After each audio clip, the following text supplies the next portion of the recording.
1978 was the last time that we had a Triple Crown winner, and we are set with the possibility of American Pharoah, not deliberately spelled wrong, but it is spelled wrong nonetheless, has a chance to win it. So we brought in our guests here, so we've got David Katz, and we've got Josh Tepper here from Milners.com. Am I saying that right? MyWinners.com. MyWinners.com. Okay. We have one expert, and one decidedly non-expert. And one who's just a neutral fan of gambling. There you go. So that's what I am. So exactly. And as I was mentioning off camera, I grew up watching horse racing in the UK simply because it's easily accessible to try and win some money because there's bookies on every single corner. Fantastic. So that's what happens. So it should be.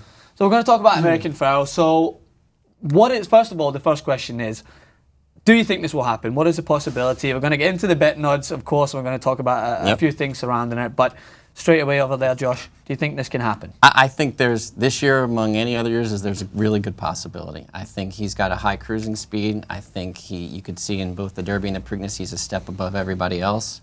And I think he's got a really good chance. It's going to be tough. The jockeys that are going to be riding the other horses are going to give him a hard time. They're going to, try to crowd him and make the trip a little bit more difficult for him. But, I think he's good enough where he can get there.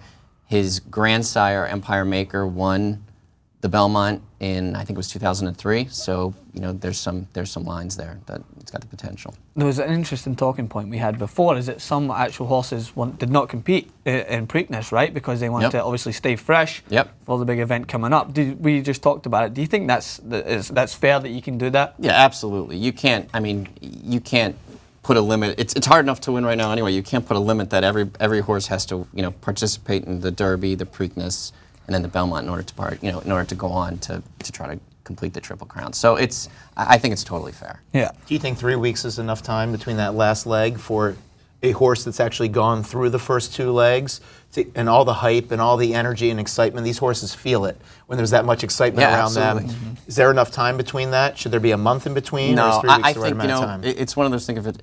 If it ain't broke, don't fix it. And I think that's for this situation. You've seen it all past the years. There was a 25-year gap before Secretariat won. Now we're just in one of those modes where there hasn't been a Triple Crown. Definitely the breed is moving towards more of a speed-oriented horse, whereas you're trying to get these horses to go 1.25 miles, 1.5 miles, and that's challenging for them. But I think it should remain the same for the integrity of the sport. And conditions don't seem to be affecting this horse at the moment, right? Because there was a quote, actually, he's won on dry tracks, one on wet tracks, so sort of the condition doesn't really play a big factor with him. But you said before Preakness that you didn't love the horse, but what has changed now? Is it because he won Preakness by a substantial amount of lengths? Is that why you kind of switched over? Really what I was saying is I don't from a business perspective, from a horse player's perspective, I didn't love the horse at 4 to 5. I wasn't going to bet the horse at 4 to 5 or even money. But I think I knew he was the real goods from what I saw at Arkansas Derby. You could tell that horse had a great athleticism. He actually won in the slop. I think it was either the Arkansas Derby, the Rebel. I can't quite remember. But you knew he was going to be able to handle the track. He had the athleticism, and he's got that high cruising speed that you like to see in a horse where they can really accelerate and go for a longer amount of time versus some of the other ones. Do you think a wet track actually helps him? You could tell it helped him. It was unbelievable what he did in the Preakness. Yeah, you could tell it helped him versus his competitors. I think Baffert came out and said Dortmund, he's got smaller feet and probably couldn't handle the wet track as much as American Pharoah could, but it was still he is definitely the real deal on any surface, I think. Well, on any track right now. I'm not sure about turf, but on any surface. And you mentioned the odds there. So 2 to 3 favourite, 60% chance of winning is out there. I checked on actually the New York Times, and it was 4 to 5. And closest to them, Frosted 6 to 1, Materiality 6 to 1, Carpe Diem at 10 to 1, and then on the outside is Taylor Verve at 30 to 1. I might throw a couple of quid on that to see what happens.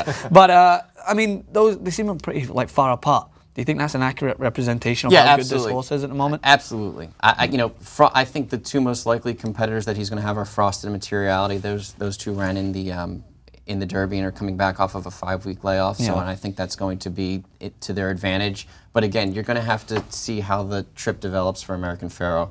He's probably going to want to get closer to the lead. I think Mark Case, the trainer of, I think it's Warfront. I'm not sure if I remember that correctly. But he said right off the bat that he's going to try to get out to the lead and challenge American Pharoah. So, he's going to have they're going to try to make the trip as least comfortable for him as possible. And if that happens, then Frosted will probably come off the pace and maybe, push the pace and then maybe get a good chance to take one last run at him. Yeah. If you had a choice between taking American Pharoah or the field, what are you betting? Depends on what my odds are on the field. If I'm getting 4-1 on the field, then yeah, I'll take the field, absolutely. Because I don't understand people. I don't understand people that play 4 to 5 shots or 3 to 5 shots. You just don't win any money off that, and you've got a better opportunity to do other things. But there's plenty of people that like that, and they like to play chalk, and they like to keep it steady. Yeah. So I mean, since the last winner in 1978, as we mentioned, 13 horses have had the chance to win the Triple Crown, but none have. What do you think this is the reason? I mean, we've talked about it before.